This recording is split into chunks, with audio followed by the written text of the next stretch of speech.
Can a dance defy an occupation? Every stomp in the Dabke, a Palestinian tradition, is a defiant act. Is this just dance, or a cultural weapon against erasure? Imagine the very pulse of Palestine, not just a place on a map, but a vibrant, breathing entity. That pulse, in many ways, is the Dabke, a science of cultural preservation in motion, functioning as a powerful memory, a physical embodiment of shared experience. Watch the dancers align, linked together, a chain forged in history. Each step is a calculated movement, a deliberate echo resonating from generations past. Observe the mathematics of the law's direction. His precise cues dictate the flow of energy, mirroring the careful guidance required to navigate a complex reality. The Dabke's ubiquity is undeniable, from joyous celebrations where ululating cries of a wedding blend seamlessly with the rhythmic stomp, to solemn gatherings commemorating communal milestones.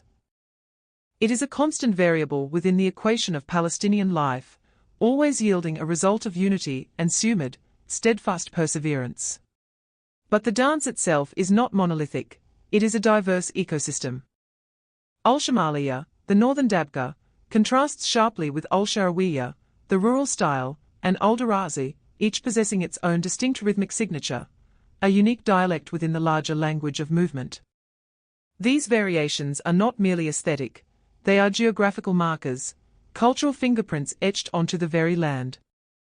The stomping, the forceful impact, is believed to echo the ancient practice of compacting earth, hardening the foundations of homes against the elements, a literal stamping of identity onto the soil. The Edward Said National Conservatory of Music, a vital institution, actively cultivates the Dabke within younger generations, ensuring its survival not as a relic of the past, but as a vibrant force in the present.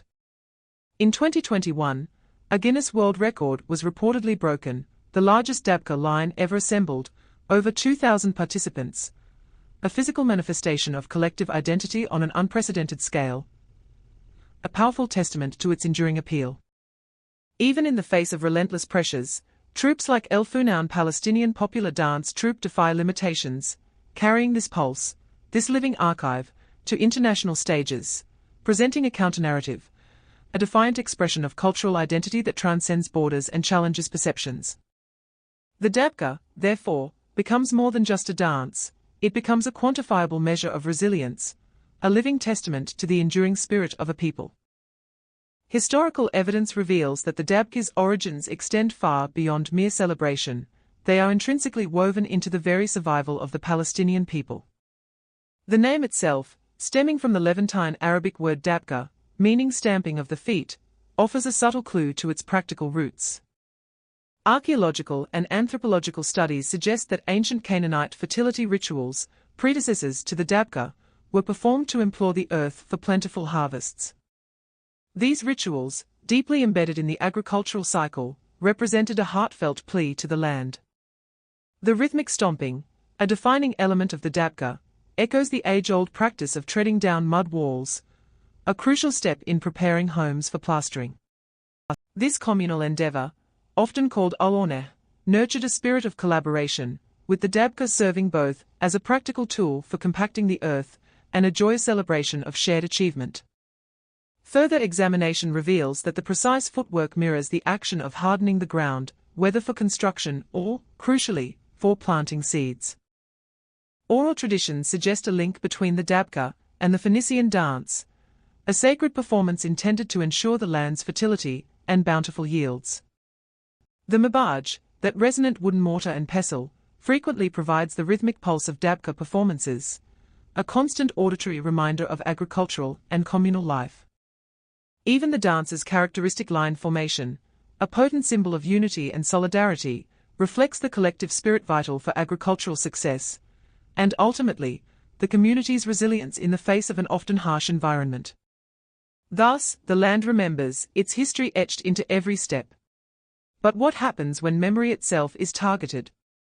The occupation, beyond its brutal geopolitical realities, casts a long, insidious shadow over Palestinian culture, a shadow intent on obscuring, diluting, and ultimately, appropriating. In 2003, at an international tourism fair, the Israeli government brazenly declared the Dabke a folk dance of Israeli heritage, not a shared tradition, not an acknowledged cultural exchange, but a declaration of ownership. The Israeli Tourism Ministry has since actively promoted the Dabke as an Israeli tradition, weaving it into tourism campaigns, often devoid of any acknowledgement of its deep Palestinian roots.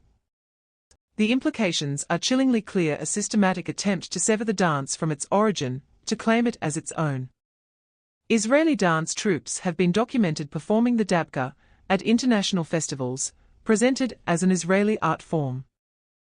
The line between appreciation and appropriation dissolves when the historical context, the cultural significance, is deliberately omitted, effectively erasing the Palestinian narrative.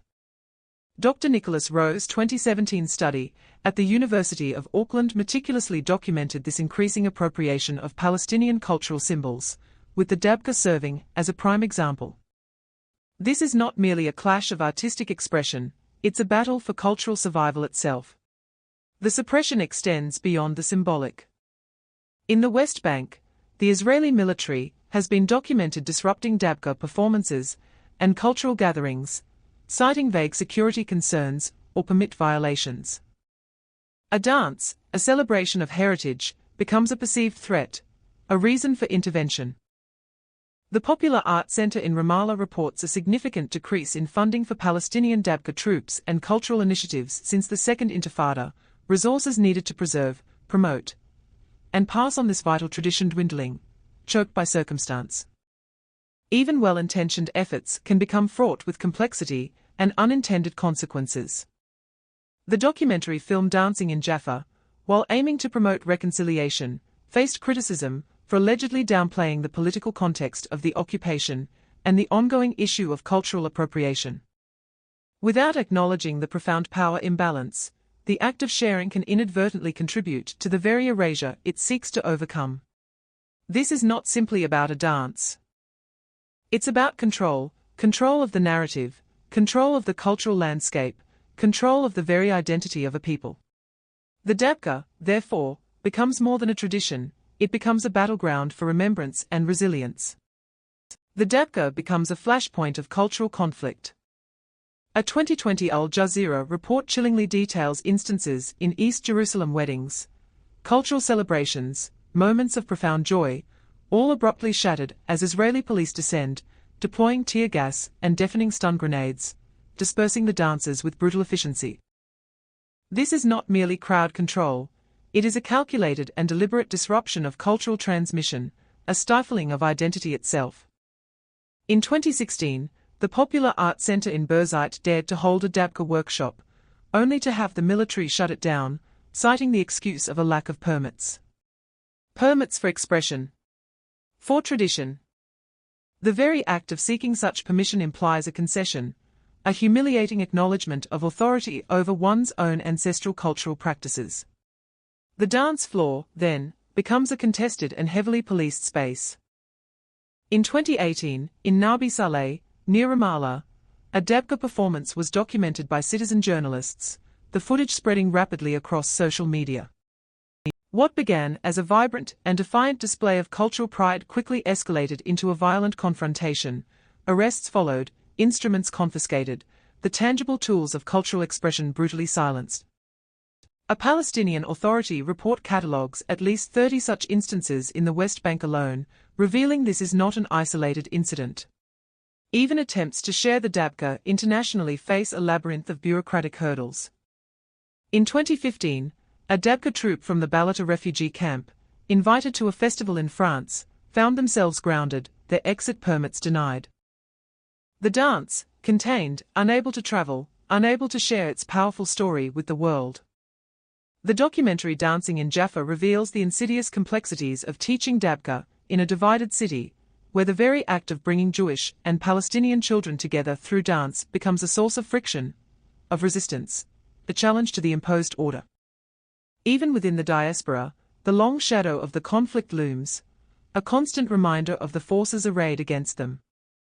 In 2006, the Israeli army raided the offices of the Popular Arts Center in Ramallah, targeting not just the dancers, but the custodians of the tradition itself. Costumes, instruments, irreplaceable archival footage, all confiscated in a brazen attempt to erase not just the present performance, but the past itself. Suppressing the Dabke is not merely about controlling bodies, it is about controlling the narrative, about silencing a history, a heritage, a living testament to a culture they seek to extinguish. Sumud. Steadfastness. It's more than a word, it's a philosophy forged in the crucible of the 1967 Six-Day War, the very essence of Palestinian perseverance amidst displacement and cultural erasure. Poet Mahmoud Darwish, a literary giant, wove Sumud into the tapestry of national identity. But how does such a profound concept manifest in a dance? The answer resonates within the collective heartbeat of the Dabke. More than mere steps and rhythms, it's a living testament to enduring connection. Imagine the communal nature of the dance, hands interlocked, bodies moving as one, a unified front against those who seek to dismantle their heritage. This shared experience forges an unbreakable bond, strengthening collective identity, a vital defense against the isolating effects of displacement. The rhythmic stomping, the forceful connection of foot to ground, isn't just movement, it's a defiant act, a symbolic reassertion of presence, a claim staked upon ancestral land, belonging made physical, a refusal to be uprooted. The Edward Said National Conservatory of Music understands this intrinsic power, integrating Dabke into its curriculum to cultivate a new generation of cultural custodians, passing down a legacy of resistance, ensuring the spirit of Sumud continues to resonate through generations. Scholar Nicholas Rowe argues that the Dabke transcends mere performance, becoming a choreography of resistance, a reclaiming of public space, a defiant challenge to dominant narratives. It is Sumud embodied, a story etched not in stone, but in the very movements of the dance, a vibrant pulse of hope and unwavering determination. But how does a tradition, a cultural artifact so rich in history, manage to survive the relentless pressures of occupation and displacement? The answer lies in the deliberate, almost scientific, transmission of knowledge, a passing of the torch from one generation to the next. In 2023, the Edward Said National Conservatory of Music's nationwide Dabke training program reportedly reached over 500 students, each between the ages of 8 and 18, instilling a profound understanding of a cultural heritage, a legacy carried in every movement. The Dabke for All initiative, launched in 2010, has further amplified this effort, meticulously training over 2,000 young Palestinians while preserving the subtle nuances of regional variations, the almost imperceptible shifts in rhythm, the unique language of hand gestures, the stories woven into each and every movement. These initiatives operate as living laboratories, constantly evolving yet firmly rooted in tradition. A 2022 survey by Birzeit University suggests that 78% of Palestinian youth, between the ages of 15 and 25, identify Dabke as a potent symbol of their cultural identity, conscious embrace, a deliberate act of claiming ownership of a birthright. The annual Palestine International Festival, a vibrant platform showcasing youth Dabke troupes from across the West Bank and Gaza, attracts audiences exceeding 10,000. These performances are not mere displays of skill, they are powerful declarations of cultural continuity, broadcast to the world as a testament to resilience. Organizations like El Funoun Palestinian Popular Dance Troupe, established in 1979, are actively engaging with even the most vulnerable communities, conducting workshops in refugee camps, where Dabke transcends its role as a dance, transforming into a vital tool for cultural preservation and empowerment, a tangible link to a homeland many have never even seen. As a 16-year-old Dabke dancer from the Daishe refugee camp articulated in a 2021 Al Jazeera report, Dabke is in our blood. We dance it not just for fun, but to show the world we are still here, connected to our land and our history. This statement encapsulates the very essence of intergenerational transmission, a conscious effort to embody the spirit of resilience and pass it on to future generations. Even in Gaza, amidst the ongoing blockade, the Yafa Cultural Center offers free Dabke classes to children, instilling a sense of national pride and unwavering hope. These are not merely dance lessons, they are lessons in survival, lessons in the enduring power of culture. Beyond the borders of Palestine, the Dabke beats with a renewed heart, a cultural lifeline cast across continents. As early as the 1970s, pioneering Palestinian Dabke collectives began to blossom within the fertile ground of student organizations scattered throughout North American and European universities, becoming vital hubs, connecting a dispersed people to their ancestral heritage. Al-Funaun, founded in 1979, became cultural ambassadors, their international tours transforming the Dabke into a powerful visual narrative of Palestinian culture and resistance. A 2013 study by the Institute for Middle East Understanding suggests that 75% of young Palestinian Americans actively associate participation in cultural activities, like the Dabke, with a stronger connection to their roots. The dance transcends mere entertainment, becoming a tangible link to a homeland often experienced only through stories and memories. Palestinian cultural festivals, such as the annual Palestinian Day Parade in Brooklyn's Bay Ridge, become vibrant stages for this expression, drawing tens of thousands to witness and participate in the collective reaffirmation of identity.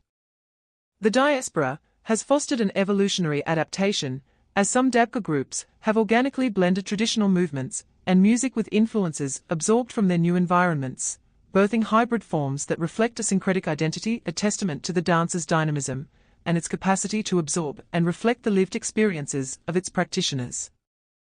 The very act of performing the Dabke, even in exile, becomes an act of reclaiming space, of asserting presence. In 2015, within the confines of the Shatila refugee camp in Lebanon, over 5,000 Palestinian refugees joined hands, shattering the Guinness World Record for the largest Dabke line, a profound statement of unity, resilience, and an unbreakable connection to a shared heritage, forged in the crucible of displacement. Digital platforms like Dabke United have emerged, connecting dancers and enthusiasts across geographical boundaries, facilitating workshops, sharing resources, and actively promoting the Dabke as a global symbol of Palestinian identity, solidifying its role as a powerful, unifying force in a fragmented world. Imagine the stark geometry of a city square, then, against its rigid lines, an eruption, the vibrant, defiant pulse of Dabke. The science of cultural resistance reveals itself in precisely such moments. The flash mob is no mere performance, but a carefully orchestrated disruption of the mundane, a calculated act designed to shock, to awaken, to challenge the imposed silence. Social media serves as the nervous system of this modern insurgency, platforms once envisioned for trivialities now becoming conduits for cultural preservation and political action. A digital whisper ignites a real-world fire. In 2010, London's Trafalgar Square became a stage for this very phenomenon as hundreds, summoned by online networks, united in Dabke, their synchronized steps a thunderous condemnation of the blockade of Gaza. Each stomp, each hand raised, is a data point in a larger equation. Researchers studying the psychology of collective action have observed that participation in such events fosters a sense of shared identity, empowering individuals to challenge oppressive structures. The physical act of Dabke, combined with the knowledge of its historical significance, creates a potent cocktail of cultural pride and political defiance. The rhythmic stomping echoes the ancestral connection to the land, a visceral reminder of displacement, and a powerful declaration of belonging. The Guinness World Record, achieved in Lebanon with over 5,000 participants, is a testament to the dance's unifying power, a collective roar against fragmentation and erasure. The Palestinian Museum in Birzeit meticulously archives the history of Dabke, understanding its crucial role in maintaining cultural continuity, revealing how Dabke has evolved, adapting to new contexts, transforming from a traditional dance into a potent symbol of resistance. Dabke became associated with protest during the First Intifada, a defiant expression of identity in the face of occupation. The steps, passed down through generations, become a living testament to resilience, a coded language understood by all who share the Palestinian heritage. The rhythmic stomp, the intertwined hands, the unwavering spirit, these are coded messages, passed down through generations, defying the erasure of a people's history. Scientific analysis reveals the Dabke's enduring power lies in its remarkable ability to simultaneously preserve and evolve. Despite sustained attempts to suppress Palestinian cultural expression, the Dabke persists, a vibrant declaration resonating at weddings, festivals, and even political rallies across the globe. UNESCO's 2021 inscription of the Dabke on its representative list of the intangible cultural heritage of humanity serves as a formal acknowledgement of its profound significance. The Edward Said National Conservatory of Music actively channels the dance's potent energy, promoting Dabke through workshops and performances, reaching thousands of young students each year, and effectively building a new generation of cultural ambassadors. A demonstrable surge in Dabke groups and troupes, exceeding a 40% increase in the diaspora since the year 2000, indicates a profound need for identity preservation amongst displaced communities. The dance is not static. It breathes, adapts, and amplifies the collective voice. The potent slogan, "Dabke is our resistance," wasn't merely symbolic during the First Intifada, it was a battle cry, a testament to the dance's pivotal role in galvanizing collective action. A 2018 study conducted by Birzeit University suggests that participation in Dabke correlates with strengthened feelings of national identity and belonging among young Palestinians. It's a tangible connection to the land, to the narrative, to each other. In documented instances across the West Bank, the Dabke has transcended performance, becoming a direct act of nonviolent resistance, disrupting the routines of occupation, a defiant assertion of presence and unwavering hope. The Dabke is far more than just a dance, it is a living, breathing archive, a vibrant testament to the unyielding spirit of Sumud, forever etched in the hearts and feet of the Palestinian people. If you found this exploration of the Dabke's power compelling, please leave a comment sharing your thoughts on the role of cultural expression in resistance movements. Don't forget to subscribe for more deep dives into the world's most fascinating cultural phenomena. The Dabke, beyond being a traditional dance, is a living archive of Palestinian history, resilience, and collective identity, actively subverting attempts at cultural erasure by embodying the spirit of Sumud, steadfastness, and fostering intergenerational connection to the land. Considering the Dabke's unique ability to preserve and transmit cultural memory across generations, how can individuals and communities actively participate in safeguarding and promoting such traditions in the face of cultural erasure?